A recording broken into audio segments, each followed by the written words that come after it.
Paging Dr. Paul. Today we are focusing on the lesser known consequences of respiratory infections, especially among the elderly. We have to welcome Dr. Paul to the show. Good morning to you. Good morning, Rosie. Good morning. So we're talking about respiratory infections with an emphasis, with a focus on the elderly. Why does it need that kind of focus? Well, when we talk about the flu and, pneumonias and those type of things, we know that people say, oh, I get pneumonia, get hospitalized, I may die.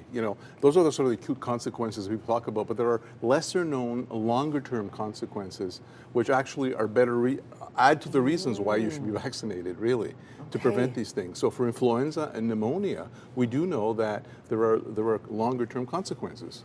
Okay, and we're taking a look here at the increase in frailty. Sure. Well, the elderly, as they get older, they get weaker muscle and so on. So when they get an influenza or a pneumonia, they will have increasing in weakness and actually have a long time to recover. So once they recover from the acute, like the cold, the fever and all those things, they might even be bedridden, which actually leads us to the next one, which is loss of independence.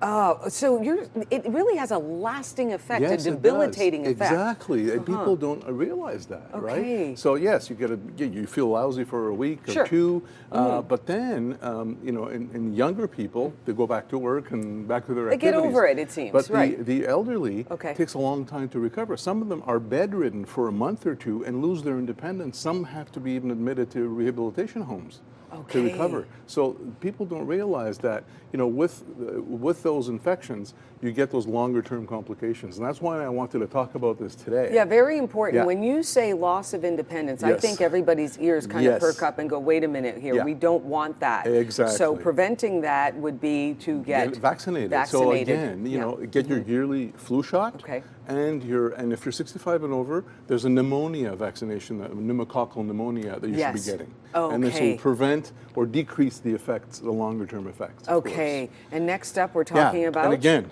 the elderly, higher, diabetes and blood pressure and all these chronic diseases, kidney disease. Again, once you get an infection, it goes away, but it actually exacerbates or makes pre-existing conditions worse. So it'll throw your diabetes out of balance. It'll, make your kidney failure worse. It'll make your rheumatoid arthritis worse. Heart conditions worse. And that's really, again, something people don't realize. Okay, Dr. Paul, also we're talking about respiratory illnesses as it affects seniors. If you're a senior, you may be on some medication, not about the respiratory illness, but about something else, diabetes, and like this is you the said. whole point, and you'll see. That must interfere. Exactly. What happens is a lot of these viruses, what they do, and bacteria, they cause the infection in the lungs, but they cause inflammation outside of the lungs. And it affects the other organs. Like, for example, COVID causes kidney failure. Right? It affects the lungs, but the inflammation causes kidney failure. And the last one is very important. Okay. And this is the one I've actually written in the guidance documents that are going to be published in the Canadian Medical Journal in a couple of weeks. Oh, it's coming out. Yeah. On really guidelines of how to treat individuals 65 and over vis-a-vis hypertension and those type of things.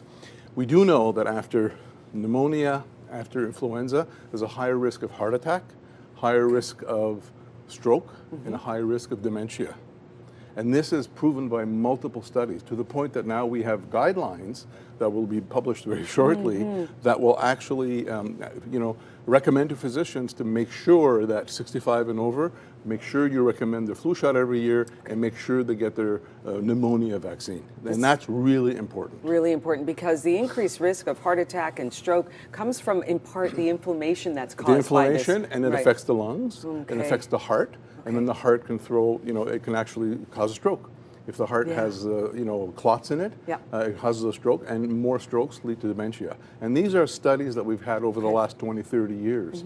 And so for the first time, we're actually encouraging physicians to be able to explain this to their patients as well, that, hey, you're not only preventing, the acute, muscle aches and all these things, you're actually preventing long-term consequences. Dr. Paul, you are a wealth of information. Thank you very much for coming by today.